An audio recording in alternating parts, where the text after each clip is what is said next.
Hello my dear student. कैसे हो आप? आई होप आप सब अच्छे होंगे, मस्त होंगे, तंदुरुस्त होंगे, खुश होंगे, खुशहाल होंगे। Welcome to my YouTube channel noble the nursing club. तो स्टूडेंट्स, प्रीवियस लेक्चर में हम बात कर चुके आरबीसी। आरबीसी की फुल फॉर्म होती है रेड ब्लड सेल्स।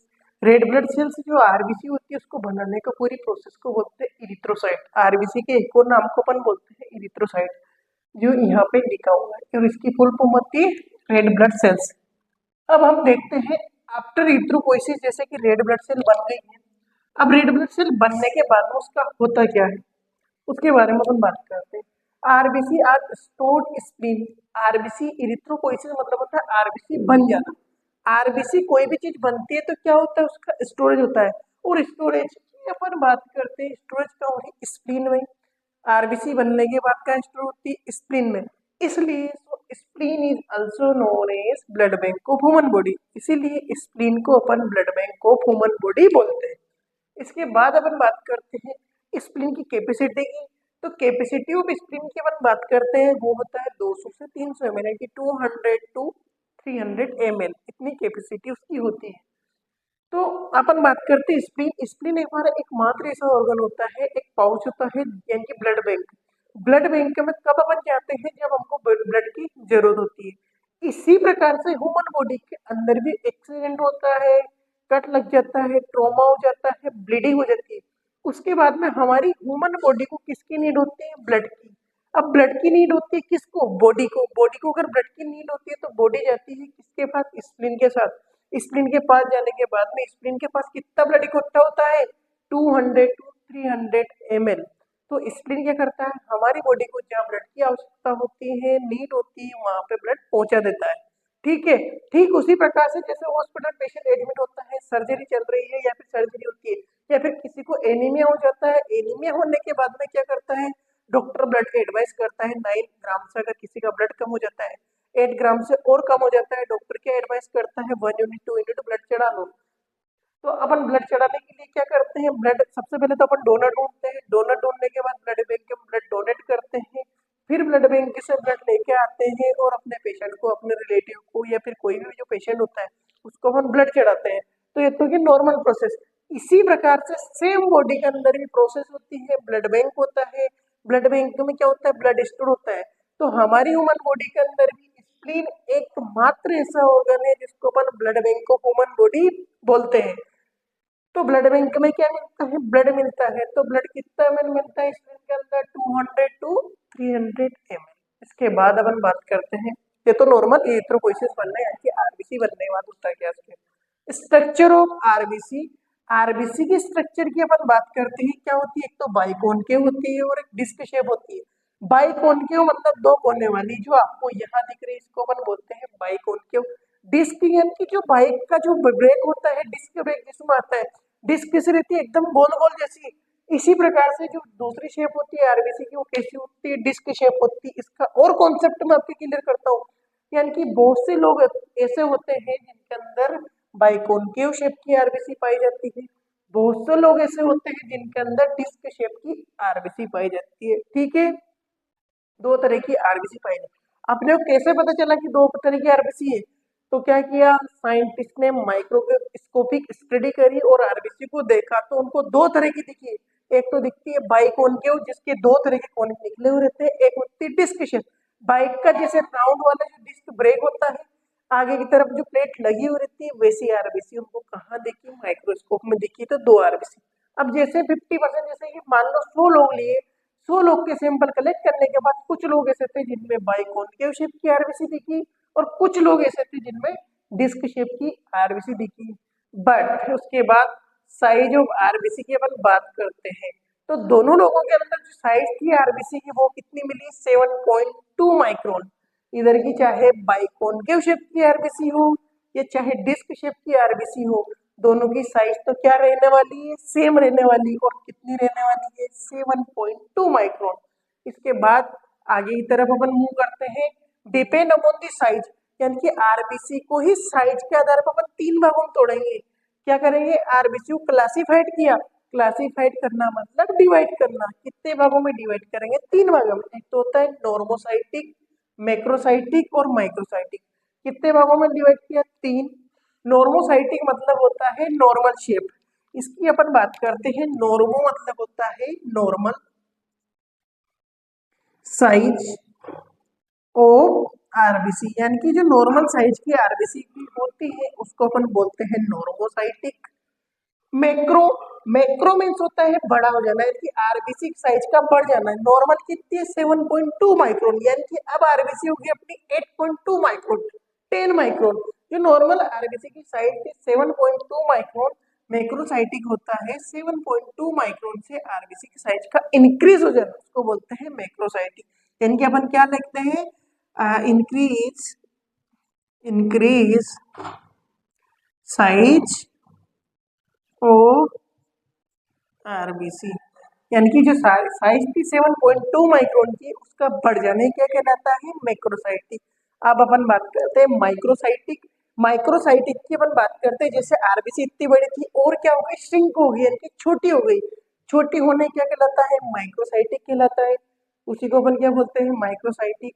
यानी कि जो 7.2 माइक्रोन था उससे भी आरबीसी क्या हो गई, कम क्या हो गई, कम क्या हो गई। एग्जाम्पल के लिए अपन बात करते हैं, मान लीजिए 6 पॉइंट की 6 माइक्रोन की क्या हो गई, आरबीसी हो गई, उसी को अपन क्या बोलते हैं, माइक्रोसाइटिक। और अगर इसका एग्जाम्पल अपन अच्छी से रख सकते हैं, decrease size of RBC that is cold, क्या होता है, दैट इज कोल्ड माइक्रोसाइटिक। तीनों टर्मिनोलॉजी आपकी क्लियर हो गई। अब इसमें एग्जाम में क्वेश्चन कैसे बनता है, blood bank of human body, आपका डायरेक्ट आंसर चला जाएगा स्प्लीन, ठीक है। कैपेसिटी ऑफ स्प्लीन कितना हो जाता है, 200 टू 300 एम हो जाता है।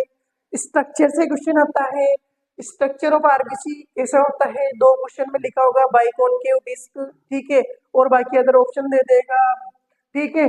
ओवल शेप दे देगा, राउंड शेप दे देगा, कुछ भी दे देता है, अपना आंसर क्या जाएगा, बाइकॉनकेव या फिर डिस्क का आंसर जाएगा। साइज ऑफ आरबीसी की अपन बात करते हैं, 7.2 दे दिया, 8 दे दिया, 9 दे दिया, 6 दे दिया, तो अपना आंसर क्या चला जाएगा, 7.2 माइक्रोन।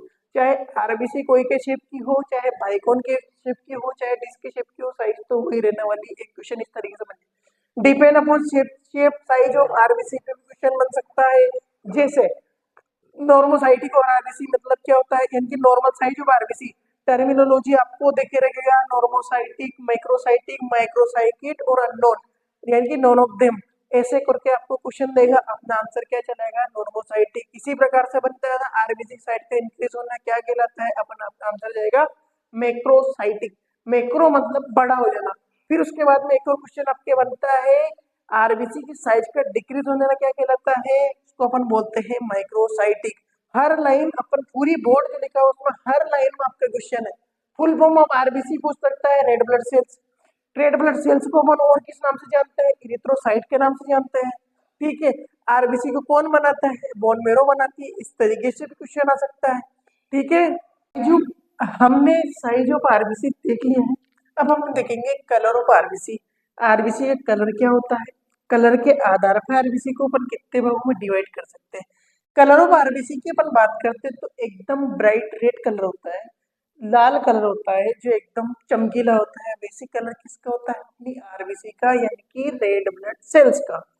उसके बाद अपन बात कर, depend upon colour of RBC, RBC के कलर के आधार पर क्लासिफाइड किया गया है।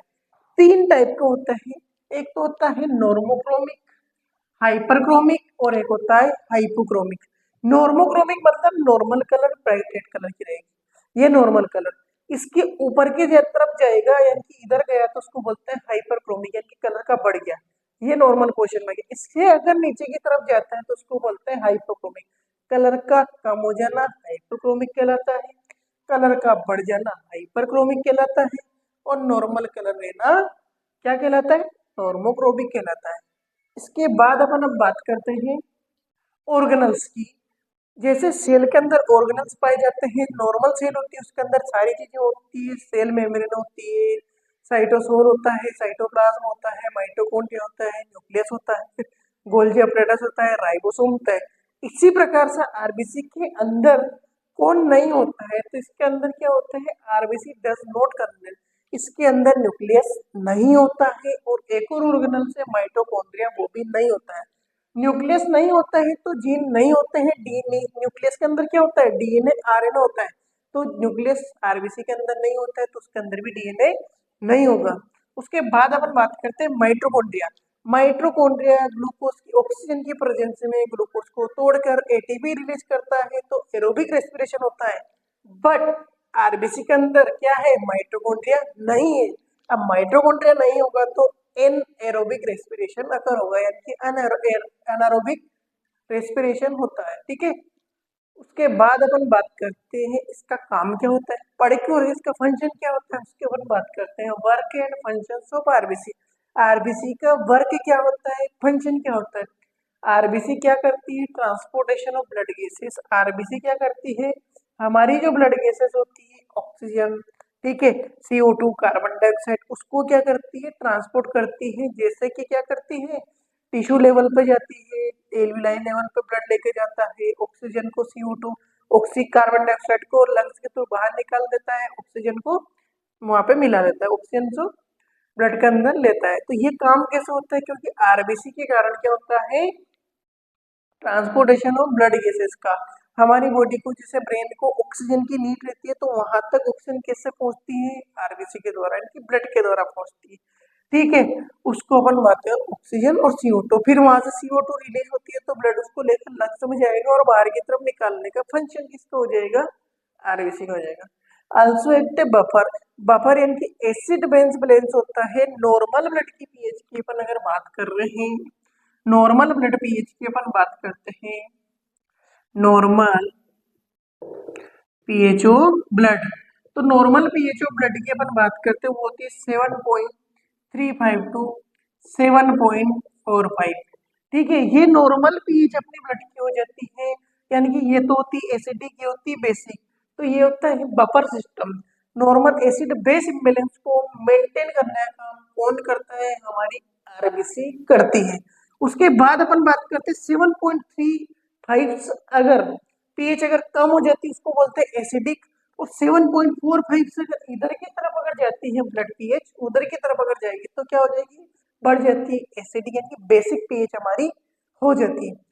ठीक है, उसके बाद अपन बात करते हैं और ब्लड का, किसकी, आरबीसी की और जरूरत क्यों लगती है, डिटर्मिनेशन ऑफ ब्लड ग्रुप। ठीक है, ब्लड ग्रुप हमारी बॉडी के अंदर तीन तरह के होते हैं, ए होता है, बी होता है, ओ होता है। इन ब्लड ग्रुप को क्या करता है, डिटर्मिनेशन करने के लिए किसकी जरूरत होती है, आरबीसी की जरूरत होती है, रेड ब्लड की जरूरत होती है, इरिथ्रोसाइट की जरूरत होती है, एक ही नाम। उसके बाद अपन बात करते हैं आरबीसी की लाइफ स्पेन। आरबीसी टोटल कितने दिन तक जिंदा रहती है, उसकी अपन बात करते हैं 120 डेज। अब एक और क्वेश्चन बनता है, अगर आरबीसी 120 दिन तक जिंदा रहेगी तो फिर उसके बाद क्या होता है, तो जितने दिन, मतलब आरबीसी 120 दिन में मर जाती है तो उसी दिन उतनी की उतनी आरबीसी बन रही है। जैसे आज 120 दिन किसी कंप्लीट हुए तो दूसरी क्या हुई, उसी दिन बन गई। फिर तीसरे दिन क्या हुआ कि 120 दिन दूसरी की पूरी उतनी की उतनी दूसरी बन जाती है, तो जितनी डेट होती है उतनी की उतनी बन जाती है। तो नॉर्मल जो आरबीसी होती है वो हमारी ह्यूमन बॉडी में मेंटेन रहता है जब तक कि कोई भी पैथोलॉजिकल कंडीशन को बीमारी नहीं हो, किसी पेशेंट को बीमारी नहीं हो, तब तक नॉर्मल लाइफ स्पेन कितनी रहेगी, 120 डेज रहेगी। ओके, ठीक है।